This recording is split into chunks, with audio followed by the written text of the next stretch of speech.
Hello everyone, welcome to another lecture of drug delivery engineering and principles. We are going to continue our discussion that we are having on this particular module, which is on vaccines. So, just a quick recap of what we learned in the last class. So, in the last class we were looking at gene therapy and using genes as vaccines. So, delivering the whole plasmid containing your gene of interest into the cells itself. So, what will happen is, because now that you have delivered them, let us say to a cell, these cells will produce the protein in the cytoplasm, and then it will signal as something that is being produced by a viral or a cytoplasmic, more a class 1 response.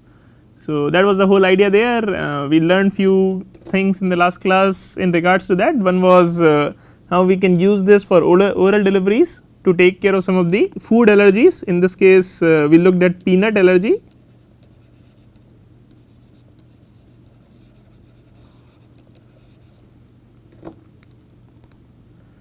Then we also talked about other vaccines. In the other vaccines we had several different formulations. One was depot formation.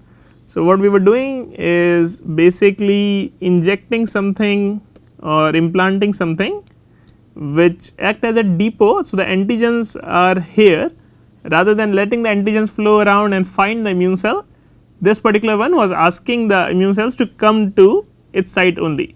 So, and the way this was doing it was releasing chemokines, and because chemokines are being released here, right at this point the highest concentration of chemokine is there, and as it moves further away, the concentration of chemokine was decreasing, and this gradient caused all these APCs to move in and survey the site. And once they come in, there are also antigens that are loaded. This could be either in the same gel, the same as the chemokines are loaded, or there could be particles encapsulating your antigens, and then these APCs are going to come and take up your antigens, which will then cause them enhancement of signal as well as whatever response they need to activate. So, it nothing is but is acting as a kind of a lymph node, artificial lymph node, and obviously there are several papers out there which actually do this lymph node mimicking and do a much more comprehensive sort of setup to get complete mimicking of that, but this is a preliminary paper showing that you can get that, and basically asks the APCs to come to the site, get activated, generate the immune response, rather than actually letting the antigen find the APCs. And then one other different type of vaccine we talked about was using particles and complement system activation. So, in this particular example we saw that how the authors first of all were using size to target lymphatics. So, what they did is they used 25 nanometer and 100 nanometer particles, and they of course found that 25 nanometer is easier for diffusion in the lymphatics, just because of the size it can go into the lymphatics much easily than the 100 nanometer. And then what they did is, of this 25 nanometer, they prepared these particles from two different conjugation chemistries, one that resulted in hydroxyl present on the surface and one that resulted in methoxy group present on the surface. And obviously this is more nucleophilic than the methoxy group, which is fairly inert, and what they found is this did a much better job in upregulating the complement system. So, the complement system started to get activated, and that act as an innate immune response. So, the secondary response caused a lot more activation of the APCs and much better vaccines than the one that only use the methyl group. So, this is what we had learned. There are several other examples. It's I can probably make a whole course out of just these examples of various types of vaccines which are different from the conventional vaccines. So, I gave you some flavor of it. Now we are going to talk about another type of vaccine that is particular for a disease, and these are cancer vaccines. And cancer vaccines are fairly widely used in research phase, not so much in the clinical phase, although there are some examples and we will talk about that, but there is a lot of enthusiasm as well as hope that these cancer vaccines in the research phase will succeed and ultimately translate to the clinics, because as we all know, cancer is a big challenge that faces humanity at this point. Pretty much all of us probably know somebody or the other who is either suffering from cancer or who has died because of cancer, and the way our society is going, the cancer incident rate are increasing every year, and so it's very important that we are able to tackle this problem as quickly as possible. So, first of all, before we describe cancer vaccines, I will just give you a brief overview what cancer is. I am again sure most of you know about this. It is nothing but is uncontrolled growth of cells which were not supposed to do that, at least not the way the body was designed. These cancerous cells actually routinely arise in our body. So, right from your childhood all the way to the old age, we have these sporadic cancer cells coming up again and again. However, and the reason they are coming up because they are caused by mutations in some gene. So, during the replication maybe one gene gets mutated, most of the time those genes are at some places that are benign, so they do not cause anything. Sometimes those genes lead to a dysfunctional cell and the cell just dies, but then in some cases these mutations lead to at a very specific place that either confers the ability to proliferate at a much higher pace or gives it enhanced survival capabilities,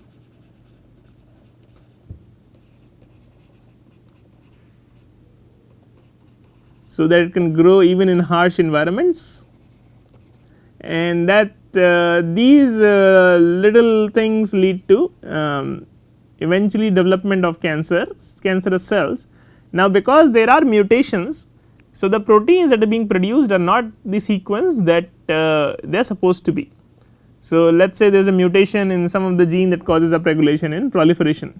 So, because of that mutation, now your original gene that the body knows is no longer exists. There is a mutation, maybe few amino acids are changed, maybe few amino acids are replaced, the structure is different.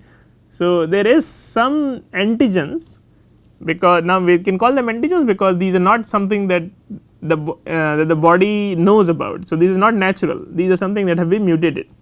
So, that is there are some antigens, and these antigens are what the immune system can detect. So, it is fairly feasible for the immune system now to be able to detect such abbreviated or such mutated proteins. So, and then again this happens, as I said, at a much more rate than we know. The immune system does continuously survey for these cancerous cells that are being generated, and again almost all of the times the immune system is very good and adept in destroying these cancer cells. So, that is why we do not really see cancer being developed as often as it could. But then there are few cases in which the immune system then fails to destroy them. Maybe they are not as immunogenic, these antigens, maybe the immune system is not able to survey the whole of the body, and then once that happens, these cancer cells then proliferate and form tumors, and that is what lead to tumor formation. So, again, and that is what we are trying to tackle here. We are saying that what if we help the body in tackling those, and again like your conventional vaccines, cancer vaccines can also be divided into two different types. One is prophylactic vaccine, which as the name suggests and as we discussed in the past is given before the cancer has happened. So, let us see how does that work. So, and then the really simple reason is some cancers are actually caused by some oncoviruses. So, we have previously talked about how adenovirus or retroviruses can actually go into your genome and put in their genome in there, putting in basically more promoters and very strong promoters in front of genes that were not supposed to be there. So, sometimes they can go and put these promoters in front of, let us say, a protein that helps in survival, a protein that helps in proliferation, and that may cause the cancer to develop. So, one of the bigger example of this is cervical cancer. In cervical cancer, most of the time it is actually caused by a virus, and at a very high frequency actually, and so this virus goes in, and because of its process it develops the cervical cancer in our cells. So, very traditionally what is being done is, if you vaccinate against these viruses, these pathogens that are leading to oncogenes being expressed, you basically get rid of cancer. So, if these viruses do not get chance to actually go in and inject their genetic material, that will be then it will not be able to activate any oncogenes, and our body will be protected from such viruses. So, again few examples here is a hepatitis B vaccine is used to prevent liver cancer. So, if you get a hepatitis B infection, you have a higher tendency to get liver cancer. However, if you get hepatitis B vaccine, you will not get hepatitis B disease, and because of that the liver cancer incidence will also go down. So, this is given as a prophylactic treatment. So, even before you are getting cancer, even before you are getting hepatitis B disease, you have been given a vaccine that directly or indirectly leads to prevention of liver cancer. Similarly, the cervical cancer we talked about, this is through the HPV virus, which is a human papilloma virus, and this virus alone is actually responsible for almost 70% of cervical cancers. So, as I said, the incidence of cancer infected with HPV is very high, and almost 70% of the cancer of cervix is observed because of this infection. So, if we somehow give a vaccine before this virus has chance to infect us, we not only protect against this disease, but will prevent the cervical cancer incidences by quite a big margin. Okay, so that was on the prophylactic vaccines. Not much, as I said, this is mostly an indirect way. At least at this point of time, people have not been vaccinated directly for a cancer cell, which is not caused by any other pathogen in a prophylactic manner. So, that is where the therapeutic vaccines then become very important, because these are what will be more clinically relevant, at least in most of the cases, where a patient is coming in with a disease already, with cancer already, and then we want the body's immune system to be able to fight that cancer. And so, the goal overall here is to increase the immune response against tumor antigens. So, those tumor antigens that are caused by the mutations in your normal cell initially, if we can get those immune responses against these antigens to go up, then the immune system can come and kill your cancerous cell, right. So, at this point the major problem is that the immune system is not detecting that these are cancer cells, or not able to do much against these, because it does not think that these are cancerous, or there are too many of them, or could be several reasons. So, somehow we can strengthen the immune response against these particular antigens, we will be able to hopefully cure cancer through our own immune system itself. The problem is, it is actually very hard to generate immune response because these antigens are very similar to our own antigens.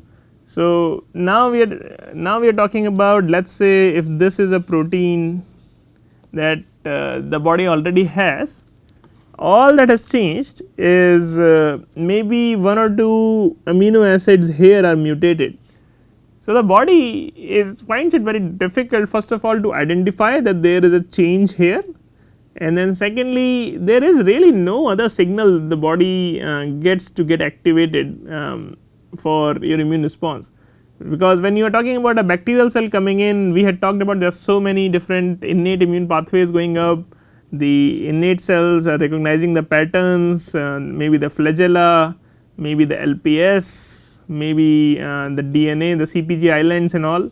So, all of this was a very good activator of the immune response, and not only that, the proteins that these bacterial cells are secreting, let us say if they are secreting a protein, this protein was completely foreign. So, each and every peptide sequence that makes this protein is new to the body. So, the body can generate immune response against all of these regions. and so there is very high chance that you will get antibodies, you will get cytotoxic T cells to be able to recognize this, kill whatever niche this particular bacteria or other pathogens are surviving. But in this case, first of all, you do not have much co-stimulatory molecule, much co-stimulation, I should say it has less co-stimulation.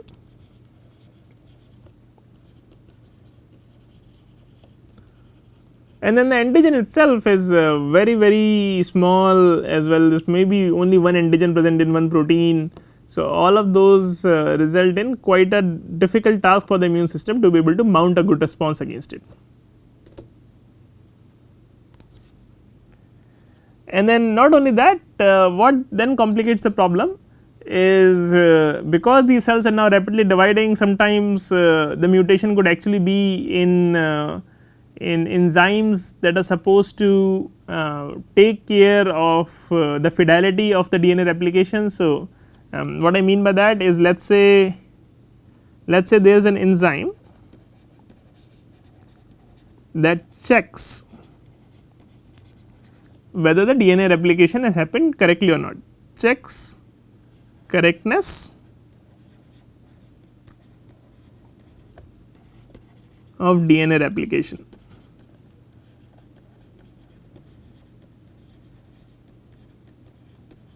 So, now if this enzyme got mutated itself, then what will happen, not only there is one mutation here, but every subsequent time the cell is going to divide, there is a chance that there is going to be more mutations or the mutations getting accumulated at a much higher rate, and so that is what it means, can also have a higher mutation rate that is being developed. And then that means that let us say, let's just say that here is one cell that was cancerous, it goes ahead and let me clear this area. So, it goes ahead and starts dividing, makes several of these.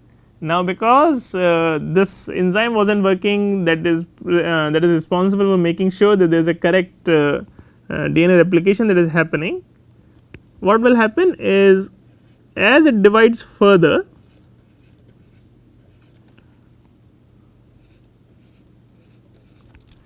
maybe one other protein gets mutated and ends up being another type of cancerous cell. So, now what will happen is this will divide further,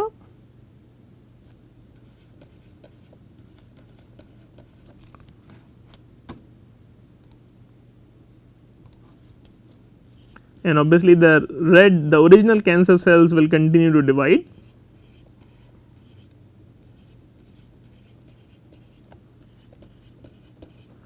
And then it could again happen that another cell gets mutated through these green line as well. So, let us say another yellow cell gets generated.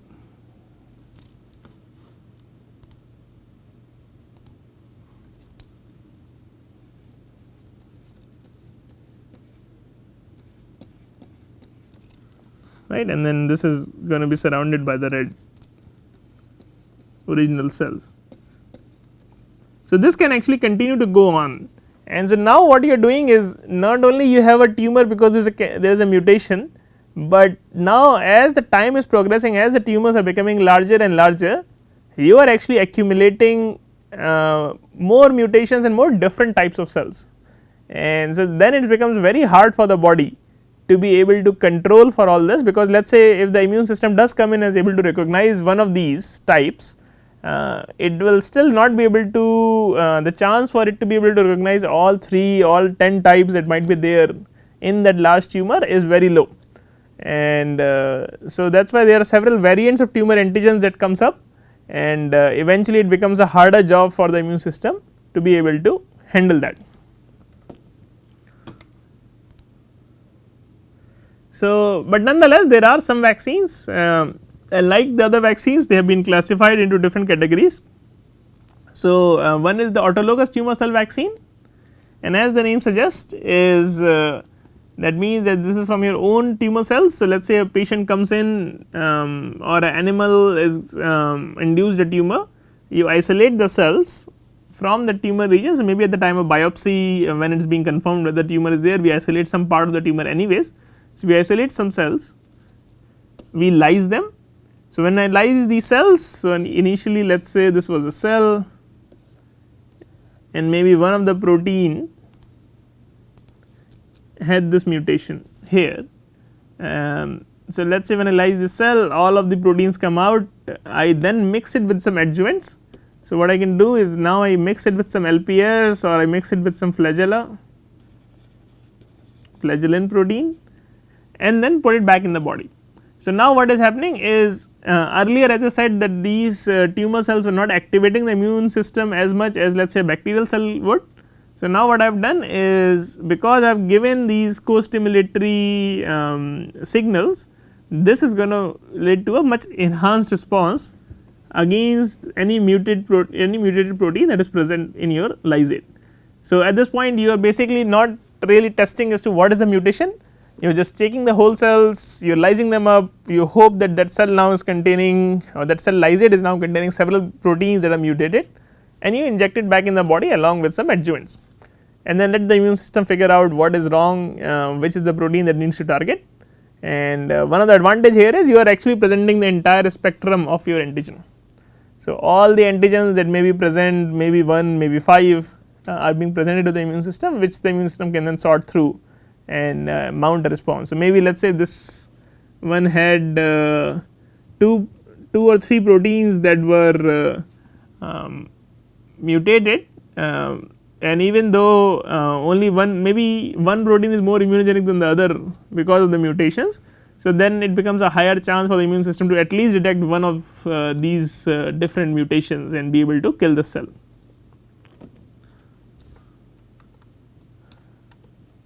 The this also, as I said, this also causes transduction of stimulatory proteins such as IL-12 and GM-CSF. So, because of all that you will have much better response. So, the innate immunity has kicked in a much better way. However, there is some risk of autoimmunity now because as I said you are taking the whole lysate and adding it with adjuvants and putting it back in the body. So, now this lysate, even though it contains some of the antigens which are mutated from the normal cell, this also contains several functioning and intact proteins, several intact original proteins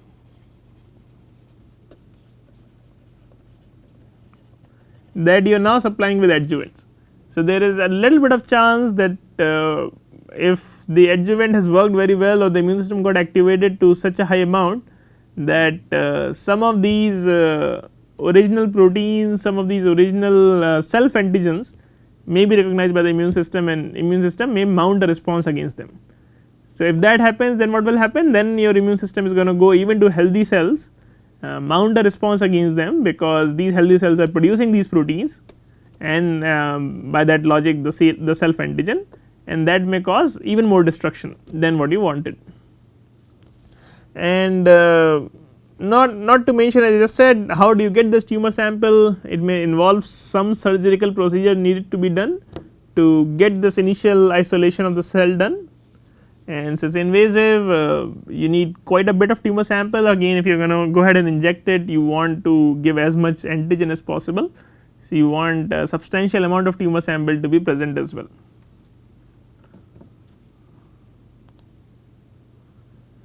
So, here are just a list of some of the tumor evasion mechanisms that have been known in the literature. So, first of all is the physical barrier itself. So, as I said that the tumor is growing fairly rapidly and it is filling up whatever space it can find. So, obviously this space never existed before, this was supposed to be only a single cell, now it is converted into many cells. So, it is just pushing around on the body, it is a very tight network, its mechanical properties are much higher than the surrounding tissue in terms of stiffness and all. So, it is harder for now the immune cell, let us say if this is an APC which is coming to survey the area, it is harder for this cell to be able to penetrate deep inside this because it will have to navigate through all kinds of cells to be able to find all different antigens that are present in this tumor microenvironment. So, there is a physical barrier just imposed by the tumor architecture. Then you have induction of host myeloid and lymphoid suppressor cells. So, not only that, the tumor environment is very complex, it actually signals in such a way that it causes suppression of your myeloid and lymphoid cells. So, they do not really work very well. Sometimes it causes T regulatory cells, which we discussed in the past, which are T cells that will actually regulate and tell the immune system to calm down, to be present in much higher quantity in the tumor region than in the surrounding. So, that means that even if the activated immune cell is coming, it is not going to be able to do much, because when it sees these, it thinks that this is a site that it does not need to get activated on, and the tumor then can protect itself from that. There are direct mechanisms through which tumor binds to these T cells that are actually immunogenic and actually blocks their function. So, they can't really do their job. There are expression of proteases that interfere with the cytotoxicity. So, obviously, let us say if I try to deliver a protein that kills the cell, but there are lots of proteases in the surrounding, then that protein that I am delivering, it gets degraded in that environment. So, it is hard for those proteins to survive. There are certain expression of Fas ligands, so it goes back to what I was saying earlier. So, it expresses some of these proteins on these surfaces, which causes the immune system to not really go 100% against these particular tumor cells. There is a down regulation of cytokine receptors. So, the cytokines do not really signal it very well on these. So, one of the way the cells can die is lots of cytokines come and bind to it, and the cell functioning gets disturbed, but the tumor cells can have down regulation of such receptors, and that may not happen. I already mentioned that sometimes there are also resistance to apoptosis.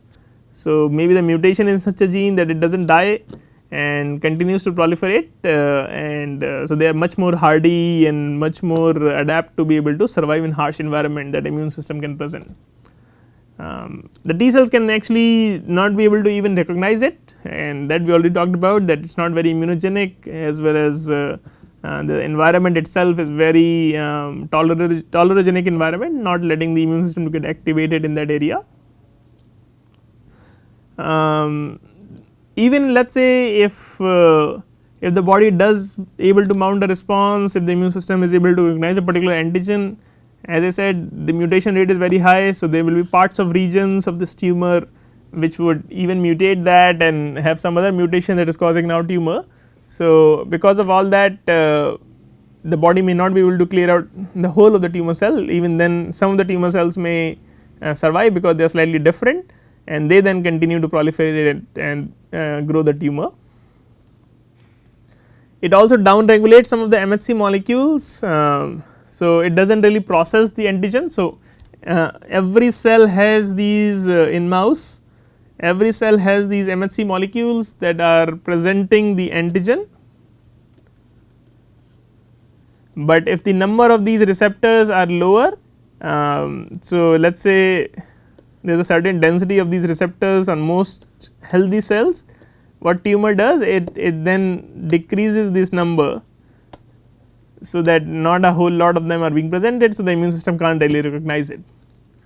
Then the expression of ligands for killer cells are inhibited, as well as it also shed these ligands out, so that the immune cells are not able to recognize this.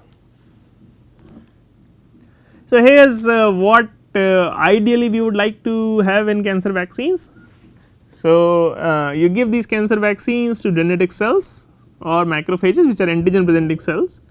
They get activated against the antigen. So, this probably is along with some co-stimulatory molecule.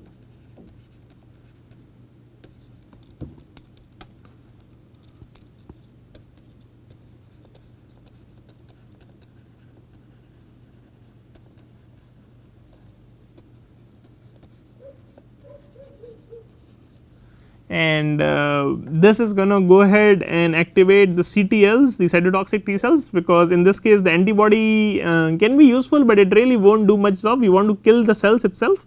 So, cytotoxic T cells and T helper cells are the major players, and so this is the immune activation part of it. This is what ideally we would like, and then these to go to the tumor cells and start killing it using various mechanisms, either by secreting granzyme and porphyrin or IFN gamma to further boost this response.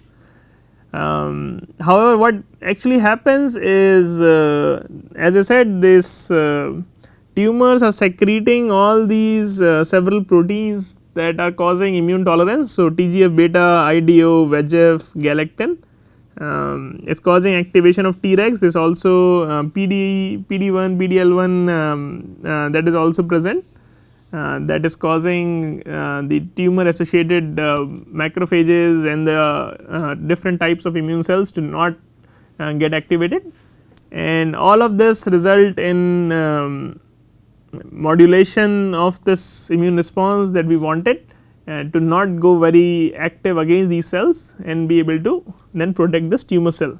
Obviously, at the same time most patients also get conventional therapies such as radiotherapy and chemotherapy, but then they suffer from various drawbacks that they are not able to penetrate inside a dense tumor tissue. They are not able to kill all tumor cells because of mutations. These tumor cells anyways are fairly strong in resisting cell death, and eventually they are able to survive, and obviously there are tumor antigens in the surrounding that you can again use for cancer vaccines. So, this is kind of a whole axis of how this whole process is taking place in our body. So, what are some of the desirable properties of cancer vaccines? So, of course, one is its targeting antigens, preferentially that are exclusively on tumors, but not on healthy tissue. Again, if you use antigens that are present on healthy tissues, then you may have autoimmune response being generated.